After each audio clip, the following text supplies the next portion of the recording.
Welcome to Think Deeply, Speak Simply, brought to you by Present, a show about the art and science of communicating ideas and how business professionals can unlock their careers and achieve their full potential with great communication. And now, here are your hosts, Jay Rook and Antoine Valentone.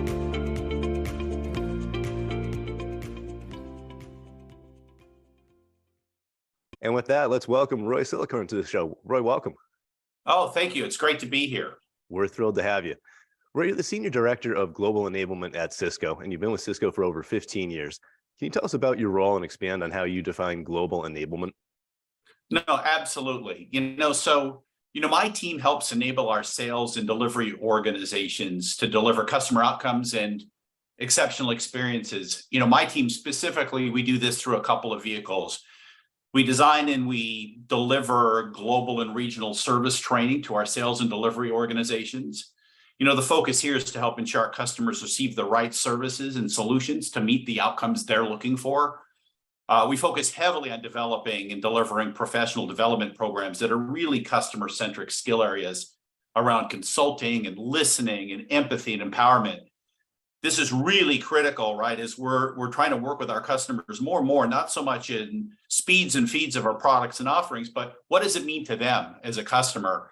And lastly, we invest a great deal in terms of academies to bring emerging talent from universities and military and return to work programs globally to really expand the envelope of the skills and backgrounds that we're bringing into the organization.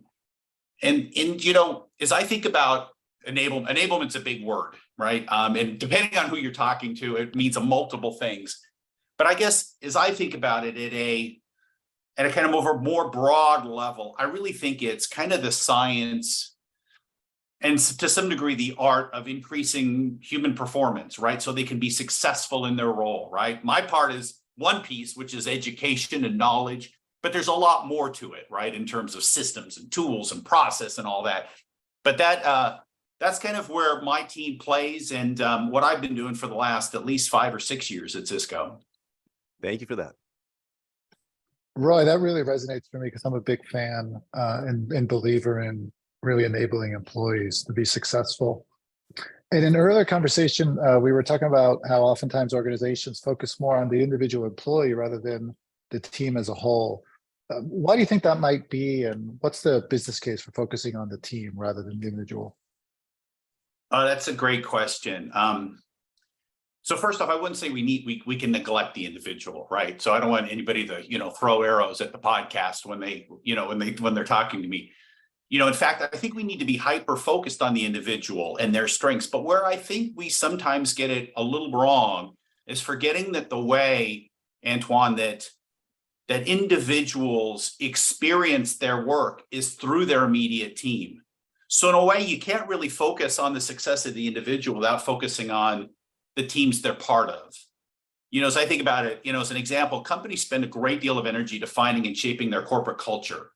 However, as you guys know, and as probably most of our audience has experienced this, depending on what your team you're on within any company, you have a very different experience. I've been in teams where I'm miserable. I'm underperforming, right? Based upon my own expectations for myself.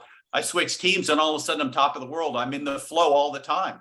The company didn't change. The culture didn't change. It was the dynamics of that around me. And so I think that forgetting that piece is very, very critical, right? And to a degree is the power of the team is focused on extracting the most value and uniqueness of the individual. So it's kind of an and function, Antoine, right? As I think through that. And from a business perspective, right, for us and for every business now, it's around speed and keeping pace with changes. And that happens at a team level. No one individual has everything they need to drive a vision, a project, a major change by themselves. And so for me, right, that the piece about that is optimizing or accentuating the performance of your individuals gets amplified to the team. And the team is critical because you can't achieve what you're going to want to achieve unless that team is there around it to make that, to be a force multiplier, let's say. And sort of following up on that theme, how does communication change when we shift from focusing on the individual to speaking to a team? I think I'm not sure how much it changes. I think the first thing you need to think that you can't change who you are if you're talking to an individual or a team, right? That level of authenticity and what your DNA is really important, right? I think when you're talking to a team, your words, your actions need to be rooted in, let's say, the increasing the performance or greatness of the team, right? And what does that mean? And in practical terms, your intent in terms of communicating is to build safety and trust, shared values, and kind of a respect for everyone. And what I mean by respect for everyone, the unique contributions that they bring into the organization, right? You need to set, right, at a team level, expectations and team norms, not just the business goals. Those are critical. We all have to know what numbers we need to hit and how many of this we need to produce, but really the expectations of how the team acts and behaves as a team. You might say, look at our team. In our team, debate is healthy, but lack of respect is unacceptable, right? To be vulnerable, to say you don't understand something is brave. To listen and not have a point of view is indifference, is weakness, right? So whatever those norms are, I think it's important that the most powerful teams I've been on, that I've had the witness of seeing, right, the visibility to, and what I've studied, is really this idea that we each need to know the individual unique strengths of everybody that's on that team, so we know how to play those. So I know that Jay is really passionate around this. He can unload on that, and Antoine is this, and Roy. And this allows us to work much better together. Our own productivity goes up and the productivity of the team gets amplified. So those I think are kind of important characteristics. I think some of that too is buried in, what are the rituals that you have on your team?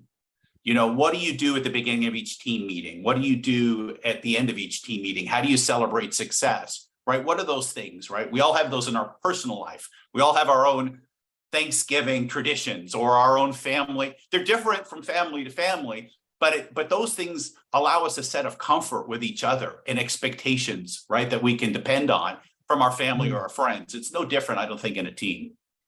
Yeah, that makes perfect sense. So a couple of things you said there jumped out, especially the importance of trust to create sort of this culture and environment where people can thrive. Talk to me about teams that take on their own culture. And sometimes there can be as many different team cultures in an organization as there are teams. How do we navigate the flexibility where we allow for individual team cultures, yet still maintain the overarching culture of the organization? No, I think it's a good question. Maybe I'll echo a little bit. I'm thinking, to me, look, we can't have teams empowered to create their own unique culture if it's divergent from what we're trying to drive at a company level, right? But what teams ought to be empowered to do is how do they bring that culture to life in terms of, and interpret how that culture fits or best lands in their team. So I think that's the power of this. Just like, every family wants their hopes and desires are for their children to grow up and do better than they did, to be as successful, not have the same chip, right? But every family's different, right? You can't say, well, I'm going to cookie cutter the way my family handles that versus how your family handles that, right? But we all have the same desires, right?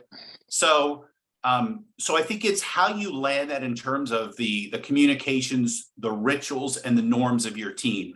Let me give you, for example, we may want a culture of respect and inclusion of others different than ourselves. Great corporate culture, right? And every corporate probably has that culture. My company does. I'm sure, Jay, you and Antoine's have the same, right? That's a great value. But the rituals for that might be different, right? I might implement that as, any big decision we need to make as an organization, my immediate team, we're going to go around and make sure everybody has a chance to speak on that topic, right? And that they're going to be personally bought into it. That's one way that I'm going to respect the fact that I have some people that are more quiet. I have some people that have different views and perspectives, right? We at Cisco have a culture of leave your ego at the door, right?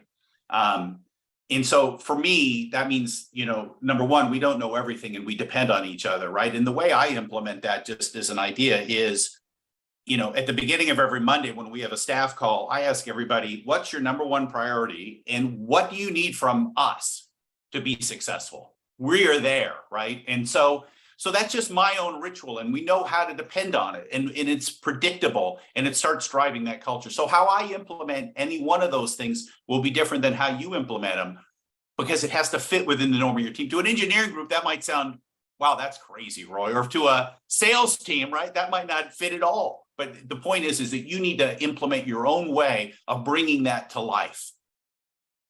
Love that nuance. Thank you. Roy, last time we were chatting, you talked about how customers are motivated by outcomes much more so than a product or a service. How do we communicate to our teams in such a way where everyone adopts a customer outcome mentality? Yeah, well, I think it starts with putting the customer at the center of everything we do, every communication we have, right? We need to continually, I'd say, reinforce. I think culture is really around saying the same thing over and over again, really. And really it is all that we do is because in service of our customers or our community, right? And I think you've got to put the customer at the center of that. It's fun, it's challenging to build products. I'm passionate around that and services. But we always do it because the ultimate goal is to provide customers or our communities, our users, value. I think the other thing that we do to really continue to drive that is through storytelling, to emphasize the why. It is so powerful, either, the team meetings I am part of, the YouTube videos, even that I'm watching, that I'm really entrenched in, right? And even my own team's stories that are rooted in, this is how we change the environment in this community. This is how we change the customer's business, right? To provide this. This is how we reshaped this, was through our great products, services, technologies, and all of that. But ultimately, those stories about life change, about business change, about communities change for the better is what roots us in the fact that let's cement it on why we're all here. So I think the storytelling and the storytelling around the customer being at the center of those is really the most critical pieces for me. You said focusing on the why. I'm a big fan of Simon Sinek. So when you said that, that's immediately what I thought of. We all plagiarize Simon, I think, from time to time, right? So I know I have. As we talk about creating and cultivating teams, what do you believe constitutes a great internal team? And what do you notice about how great teams communicate both with each other and their customers? Yeah, I think it's a couple of things. First, it's about trust. Really, if you want to cultivate a high-powered team, right, individually and between those teams, we know empirically and we know personally, right, it is about trust, right? And when I think about trust, people often ask me, well, what does that mean? What does a trusting relationship mean? And the best thing I've heard years ago, and I think it is so rooted in my DNA in terms of how I think about it, is always putting the best interests of the other person, whether that's a customer or your peer, ahead of yourself, your own self-interest, right? So if any of us has a best friend, right? I would submit that relationship is based on the fact when you're asking them for advice, or you're talking about hard things in your life or decisions you need to make, and they're giving you advice or they're walking it through with you, you feel 100% certain that there's no hidden agenda, that this is not about them. What they're invested in is you, right? And so I think that's a perfect, is really the number one reason. And I think about my own experiences. I was a critical account manager for many years, right? The most tough situations with customers feeling a lot of pain and challenge, right? Because of, right, solutions or products or challenges they were having deploying. And we always tell the customer, right? And at some point, there's that trust, and then there's being authentic, right? And both of those come to play because we've always been told, like the customer's never wrong. But I will tell you, the best relationships I had with customers was when they would say, hey, I need you guys to do this and deploy this right away. And I go, look, this may get me fired, but I'm not going to do that. because I don't think it's the right thing for you. And let me tell you, you know what I'm saying? Because if Yes. you do, and they go, wow, I mean, at some point, right, it's also being vulnerable, right? Look, I know this is going to be painful, right? But those are the types of conversations, as long as that's rooted in, it's not about me selling more product or getting the deployment done or doing this. It's really about me wanting you to be successful.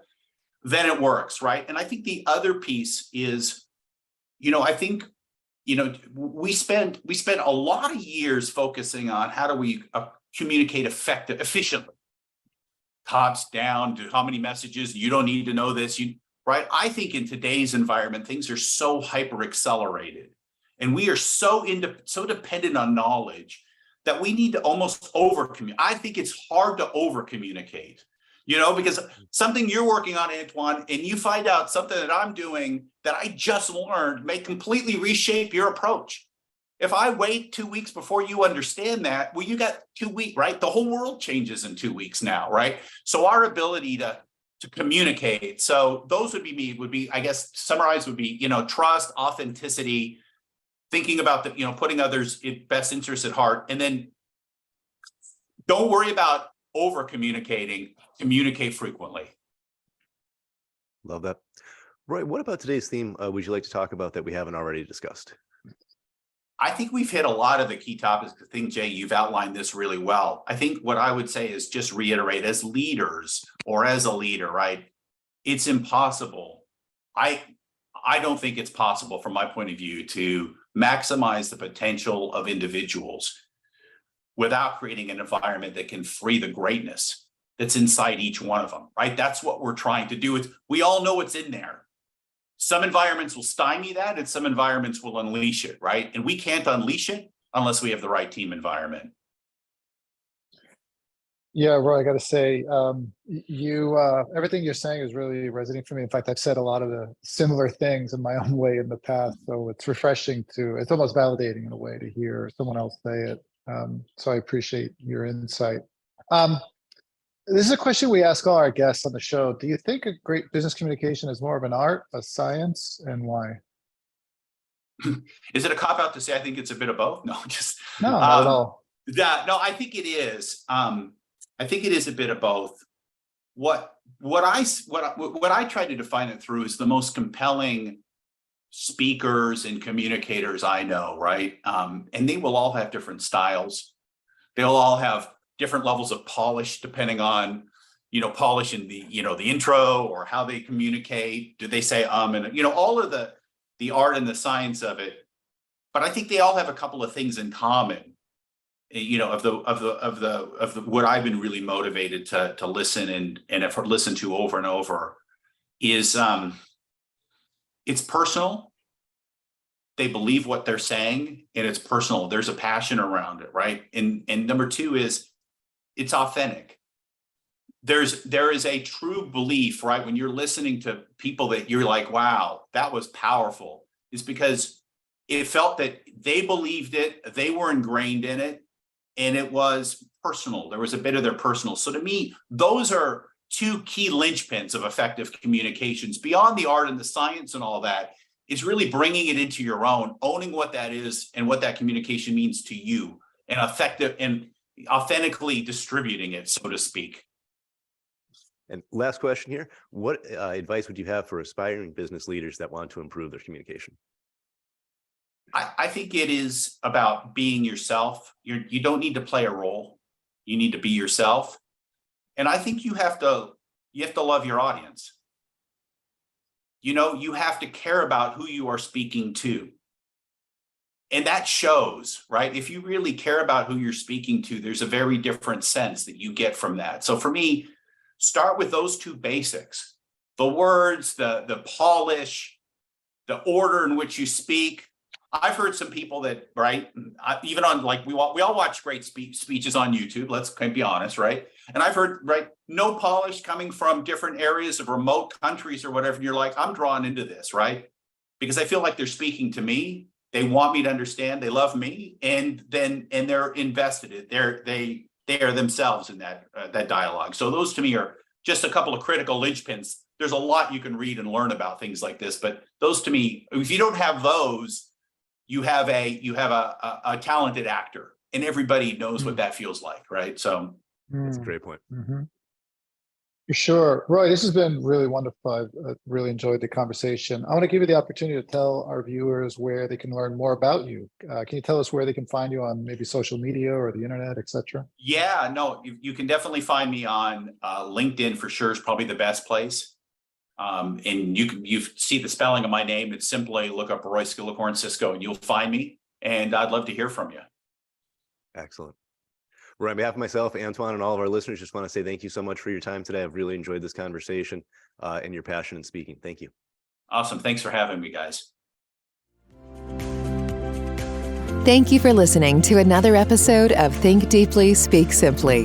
To learn more about the art and science of communicating ideas, visit our free resources at present.com. That's PREZENT.com.